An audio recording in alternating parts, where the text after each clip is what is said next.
Olá, boa noite, seja bem-vindo, seja bem-vinda a mais um Tá na Web, o programa que deixa você por dentro do que acontece na internet e dos temas mais buscados no Google. Hoje a gente fala do Setembro Amarelo, o mês de prevenção ao suicídio. Ele teve aí entre os temas mais buscados ontem, mais de 200 mil pesquisas.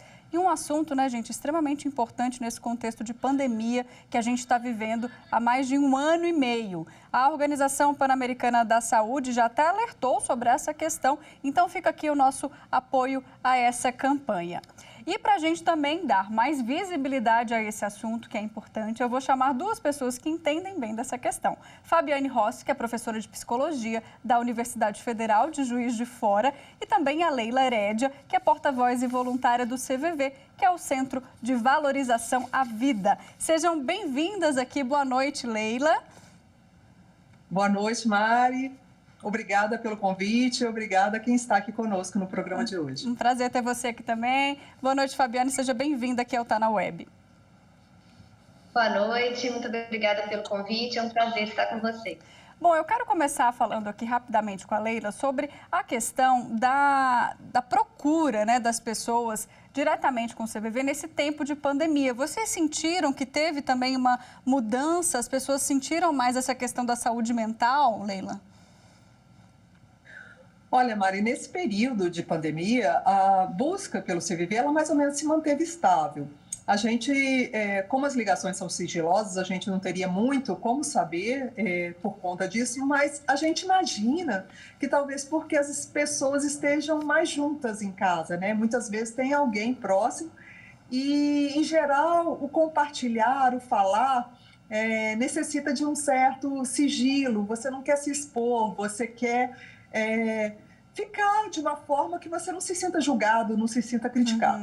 Então, a gente imagina que seja um dos motivos das ligações terem se mantido ao longo desse período, de 9 a 10 mil ligações por dia para o CVV.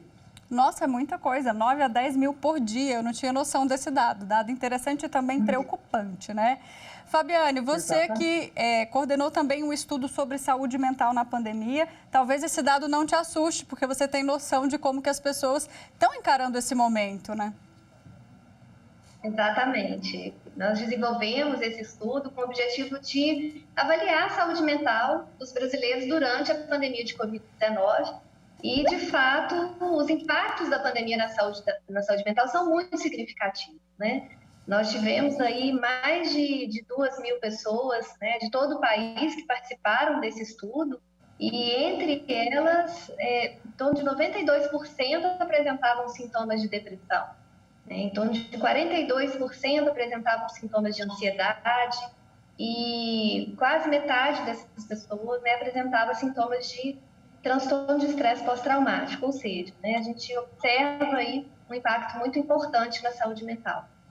A pandemia realmente deixou tudo que já era complicado ou tudo que estava dentro da gente, né, acabou que explodiu. Eu tenho essa sensação que muita gente só sentiu realmente o que tinha ali no íntimo quando ficou sozinho, né? Leila, me conta um pouquinho mais do papel do CVV, né? Além desse atendimento primário que a gente vai explicar daqui a pouco e vai dar o número também para você que precisa ligar, né, e ter esse auxílio. Quais são as ferramentas que vocês usam? É só mesmo o telefone ou vocês auxiliam de outras formas, encaminham para hospitais, para psiquiatras? Como é que funciona? Não, a pessoa que liga para o CVV, que conversa com um voluntário, além do telefone 188, que é a nossa forma de contato mais conhecida, a gente tem também chat e e-mail, que às vezes costumam ser muito usados, inclusive, por pessoas mais jovens, né? A gente não tem como quantificar, mas pelos relatos, porque tem quando você escreve também, você se esvazia, você consegue se entender um pouco melhor. O CVV ele não faz um tipo de encaminhamento, a gente entende o serviço como uma espécie de pronto-socorro emocional. É no momento da dor, no aqui, no agora, no quando você não tem outra pessoa com quem compartilhar e você sente aquela urgência. Você precisa falar, porque senão você explode, né? Às vezes a gente está nesse ponto, nessa angústia extrema. Então, o CVV não faz um encaminhamento, a gente compreende que quando a pessoa pode falar de si livremente, sem ser podada, compreendida em tudo aquilo que ela está sentindo, com acolhimento, com respeito, com compreensão, ela vai conseguir se ouvir também e até buscar dentro de si os recursos que ela necessita ali naquele momento. Seja se sentir melhor, seja buscar um apoio de um familiar, de um amigo, de um profissional de saúde. Então, a gente vai estar com ela pelo momento, pelo tanto que ela quiser, no tempo dela, para que ela encontre essas respostas que ela está buscando. Aí, olha que interessante, gente, apesar de todos esses anos, né, ter esse mês da conscientização e prevenção ao suicídio, nem todo mundo conhece esse trabalho do CVV. Vou pedir para rodar aqui a enquete que a gente fez lá no Twitter da TV Justiça. Perguntamos o seguinte aos internautas, se eles conheciam, né? O resultado foi 53,8% não conhecem o trabalho que é tão importante do Centro de Valorização à Vida. Então, fica aqui a nossa dica. Se você precisa de ajuda, ligue então para o CVV. É o número 188, que eles vão te atender aí com maior carinho, né, Leila? Eu queria, inclusive, parabenizar vocês que são também voluntários e fazem esse trabalho aí de peito aberto. E também queria complementar aqui com a Fabiane. A gente está falando sempre de colocar para fora, de esvaziar, né, Fabiane? Eu acho que a questão de terapia e de você se encontrar, o autoconhecimento, acho que também nunca teve tão em alta, né? Todo mundo está falando disso porque é o momento que a gente ficou mesmo sozinho. Exatamente. Acho que a pandemia agudizou, né, algumas questões que vinham aí se arrastando, né? Então, a gente infelizmente ainda vive numa cultura de muito tabu com relação à temática da saúde mental, né? Então, eu acho que a pandemia trouxe a saúde mental para a discussão, isso foi muito interessante. É importante que a gente busque ajuda, né, quando observa essas necessidades, né? Então, é muito importante esse autocuidado, né, com a saúde mental. Agora, tem muitas questões, a gente infelizmente conhece pessoas ou conhece histórias de pessoas que suicidaram e aí a gente fala, nossa, mas como assim? Aquela pessoa era feliz, aquela pessoa era comunicativa, se dava bem com todo mundo. Então, assim, Fabiana, existe algum sinal que um parente, um amigo pode, né, ficar ligado naquilo, falar, opa, essa pessoa está agindo assim, está agindo assado? Existe alguma máscara, né, que as pessoas realmente vestem e por isso que a gente talvez não entenda quando chega nesse momento do suicídio?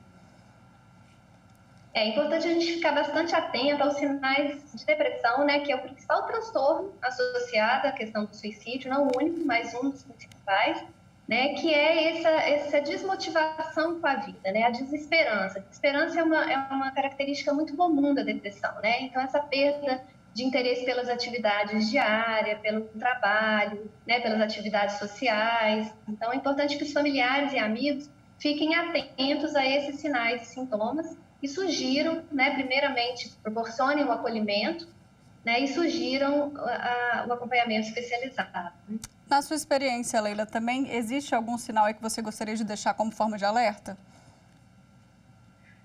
Eu penso que quando a pessoa ela tem uma mudança brusca de comportamento, né, isso pode indicar, pode sinalizar uma necessidade de apoio, de ajuda, de quem está por perto, perguntar, olha, estou vendo que você gostava de, sei lá, de comer um bolo, comer um churrasco, você já não tem mais vontade, estou vendo que você está mais no quarto, você não sai, você tá sempre no escuro, enfim. Uma mudança brusca de comportamento pode indicar uma necessidade de ajuda. Então, quem está por perto, dá uma olhada, conversar, se oferecer. E é importante a gente ressaltar que a pessoa que oferece ajuda, ela tem que estar bem também, porque eu só posso oferecer o que eu tenho para doar. Então, se eu ofereço ajuda e a pessoa fala para mim, não estou nada bem, eu estou pensando em me matar, e se eu começo a dar conselhos ou a falar, fica assim, não, que bobagem, você tem tudo, sua vida é ótima, eu estou cortando a fala dessa pessoa, eu estou impedindo. Por melhor que seja a nossa intenção de tentar consolá-la ali, isso vai bloquear a fala e vai fazer até com que numa próxima situação ela não busque você novamente, porque ela não vai se sentir acolhida, não vai se sentir compreendida.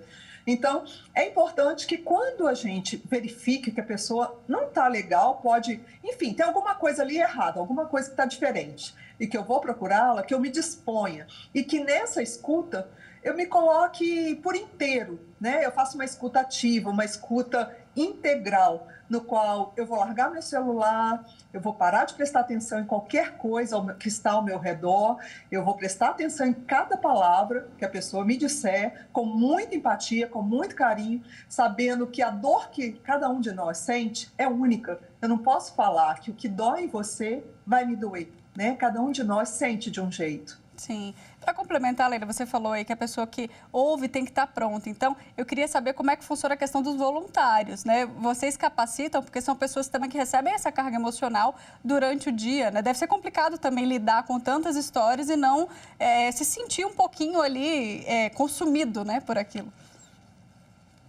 Nós voluntários do CVV, nós somos pessoas comuns, não precisamos ter uma formação específica, né? Eu já aproveito, inclusive, para deixar o convite, se você quiser ser voluntário, vá lá no nosso site, cvv.org.br e se inscreva. Para isso, precisa ter mais de 18 anos, passar por um treinamento específico e ter vontade de auxiliar, além de 4h30 por semana. Mas a gente faz reciclagens, treinamentos contínuos, mensais, todos obrigatórios. Esse treinamento inicial é um treinamento no qual a gente vai aprender a ouvir, a como escutar, como não julgar, que eu acho que talvez seja uma das coisas mais difíceis, porque a gente vive numa sociedade, é natural, assim, que a gente faça isso o tempo todo, né? Olhe para o outro a partir da nossa régua. Então, não julgar, como acolher essa pessoa de uma forma integral, como ter essa escuta, que é a chamada escuta ativa, que é a escuta integral, a escuta presente, a escuta amorosa, né? Respeitando a dor, a exercitar o respeito, a compreensão, o acolhimento, né? É diferente o compreender do aceitar. E são todos esses conceitos que a gente vai aprender nesse treinamento, e além disso, a gente tem os grupos nos quais a gente conversa, a gente dialoga, se a gente tiver, inclusive, alguma dificuldade durante um plantão, a gente pode recorrer uns aos outros, temos grupos para isso dentro do CVV. Porque, como eu falei anteriormente, é importante que quem oferece apoio também esteja bem, né? Belíssimo trabalho. Agora, Fabiane, me conta aqui, você acha, a pandemia, né, talvez não esteja aí nem perto de acabar, a gente está vindo com uma nova variante, chamada Mu, que daqui a pouco também vai ser notícia aqui no Tá na Web. Então, infelizmente, a gente tem que falar de saúde mental, porque a gente vai viver nessa situação por um bom tempo, infelizmente. O que vocês, estudiosos e especialistas, acreditam que deve acontecer com esses jovens que estão passando por esse momento, por essa transformação e que talvez não tenham esse esclarecimento sobre o quão importante é tratar da saúde mental? Pois é, nós vivemos um cenário, né, em 2020 que foi, com relação a esses impactos, que foi o medo, né, o medo do desconhecido, do novo, né, de uma realidade que a gente nunca tinha vivenciado. A partir do surgimento da vacina, né, a gente sentiu que a população ficou muito esperançosa, né, e inclusive a gente teve estudos aí que observaram diminuição, inclusive, desse impacto na saúde mental em função dessa esperança, né. Agora a gente vem vivenciando uma outra realidade, que é o cansaço, né? O desgaste com relação aí a mais de um ano e meio de pandemia e a possibilidade, né, de novas variantes. Então, o que a gente tem observado, os estudos também, né, na nossa pesquisa também não foi diferente, é que principalmente os jovens têm sofrido um impacto mais importante aí com relação à saúde mental, porque é um público que tem toda, né, vivenciando toda a concretização de um projeto de vida, tanto nas questões pessoais quanto nas questões acadêmicas e de trabalho. E todos esses planos, esses projetos foram interrompidos em decorrência da pandemia. Então, os jovens precisam ficar bastante atentos, porque é o público que mais a gente tem observado realmente que vem sofrendo esses impactos. É isso, é não fechar os olhos, né, e procurar ajuda. Bom, vou me despedindo então, Fabiane, muito obrigada pela sua participação aqui. Eu que agradeço, é um prazer. Leila, agradeço também a sua participação, parabéns para o trabalho, vocês são realmente incríveis, admiro muito. Muito obrigada pela oportunidade da gente falar, e eu reforço o nosso telefone, 188, se você precisar conversar, pode ligar, sempre vai ter um voluntário lá nas 24 horas do dia. Se tiver um pouquinho ocupado, se você esperar um pouquinho, pode ficar tranquilo, espera um pouquinho que você será atendido. Tá certo. É isso então, gente. Vamos então agora ali para as telas, para a gente saber o que mais está na web e os assuntos que estiveram também na internet nesses últimos dias.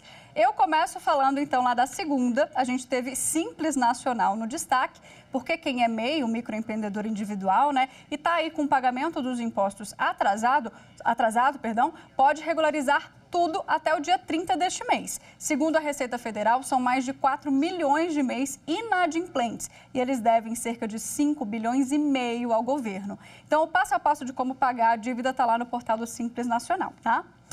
E as cenas de horror que aconteceram no interior de São Paulo, em Araçatuba, também foram parar nos trends dessa semana. Bom, você já deve ter visto, né? Pelo menos 20 bandidos assaltaram agências bancárias na cidade. E aí, durante essa ação, eles renderam moradores, queimaram carros, trocaram tiros com a polícia, explodiram bombas, feriram e até mataram pessoas. Infelizmente, um crime bárbaro. A polícia já prendeu alguns suspeitos, né? E a gente segue acompanhando, então, o desfecho dessa história. E ainda merece destaque aqui no nosso programa o termo vaca louca, que apareceu nos trends hoje, porque existe um caso suspeito em um frigorífico em Belo Horizonte. O governador de Minas Gerais participou de uma coletiva e disse que está acompanhando aí o caso de perto. E já o Ministério da Agricultura diz que o Brasil tem todos os procedimentos de notificação e vigilância recomendados pela Organização Mundial de Saúde Animal. Tá, então, alguns destaques para você. A gente vai agora para um rápido intervalo. Te espero no próximo bloco. Vamos falar de fake news e do programa de combate à desinformação do STF. Eu volto já.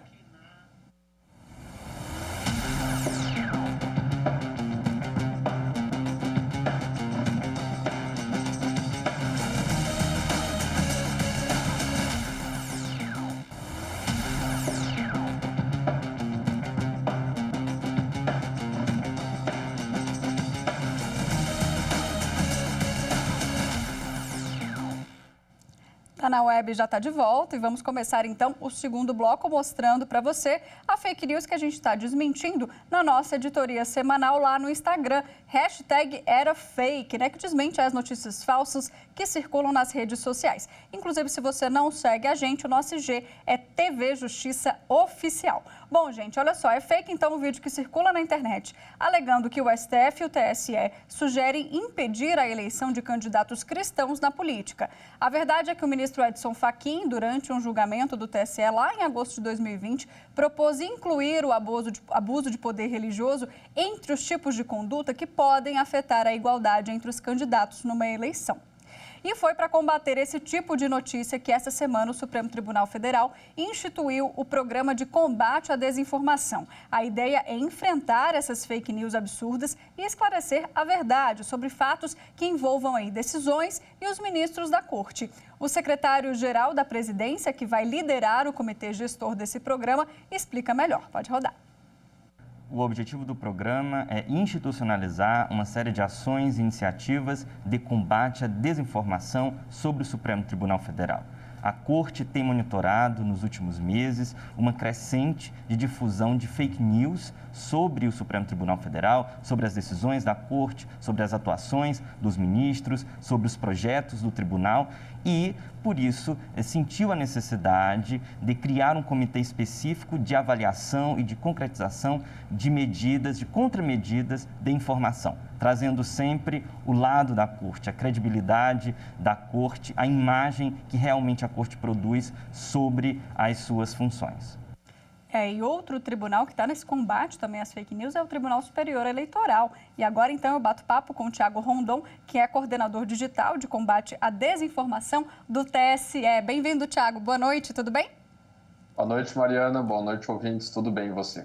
Tudo certo. Bom, Thiago, conta pra gente, o programa de desinformação aí no TSE começou em 2019, pelo que eu pesquisei, né? E eu queria saber o que motivou, na época, a criação desse programa e o que vocês já conseguiram observar, então, de lá para cá.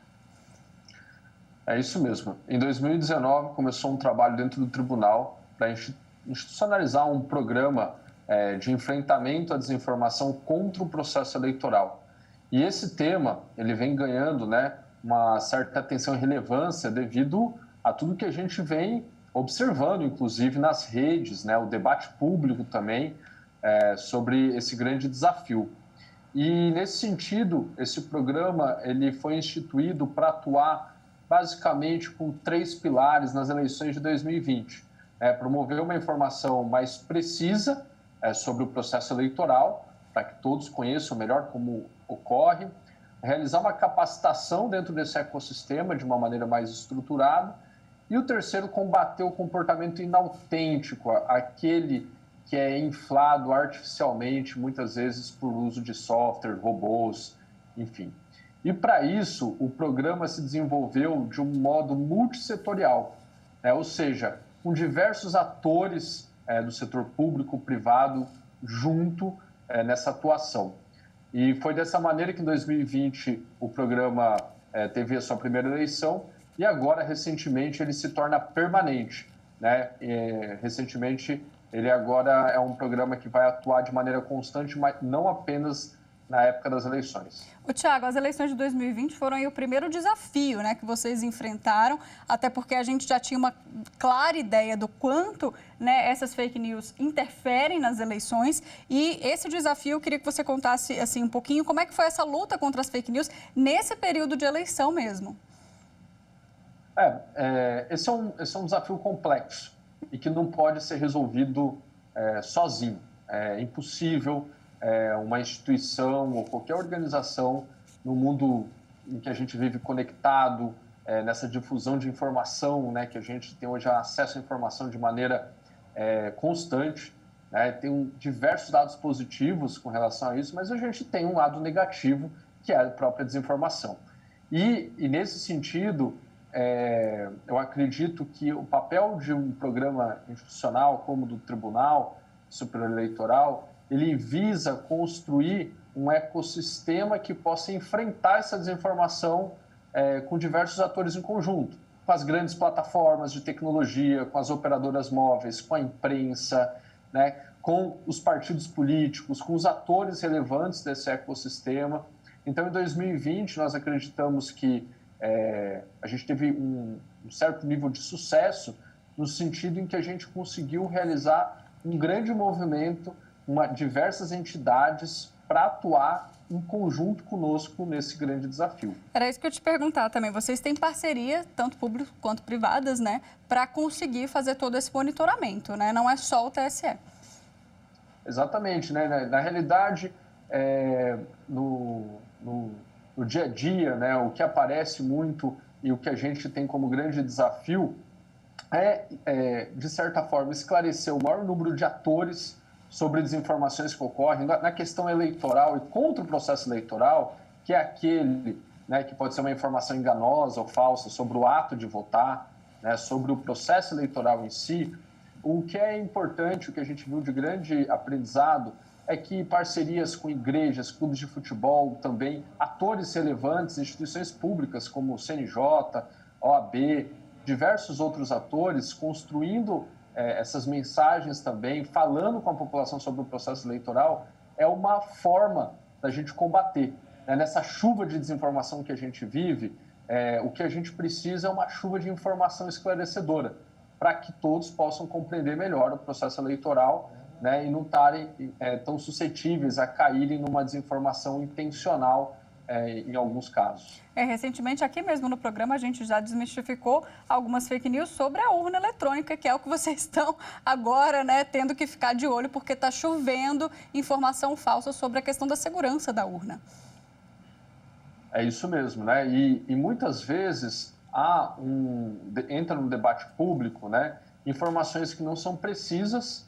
E o que a gente também tem que tomar muito cuidado, que muitas vezes a gente não pode confundir dúvidas legítimas sobre o aprimoramento, por exemplo, do processo eleitoral, sobre dúvidas legítimas que podem vir a ocorrer com questões de teorias conspiratórias. E esse é um grande desafio, Uma teoria conspiratória, por exemplo, sobre fraude nas eleições, etc., sem evidências, e a gente precisa separar essas duas questões, A gente tem que debater sobre o nosso processo eleitoral constantemente, isso faz parte, isso é saudável para o debate público, mas nós temos que tomar muito cuidado nesse debate público nas redes sobre essas teorias conspiratórias. E é por isso que a gente precisa contar com cada um que compreenda, que queira compartilhar uma informação precisa. Como eu comentei no começo, isso é um desafio complexo esse não é um papel exclusivo do tribunal enfrentar, ele é de cada um, de cada cidadão, de levar uma informação esclarecedora, né, nos grupos de amigos, de familiares, dos parentes, para esclarecer como que o processo eleitoral é conduzido. É isso aí, checar antes de compartilhar. Tiago, muito obrigada pela entrevista, uma boa noite para você.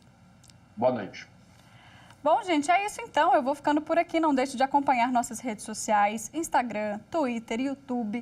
Volto semana que vem, então, com mais assuntos da web para você, hein? Tchau, tchau. Até lá.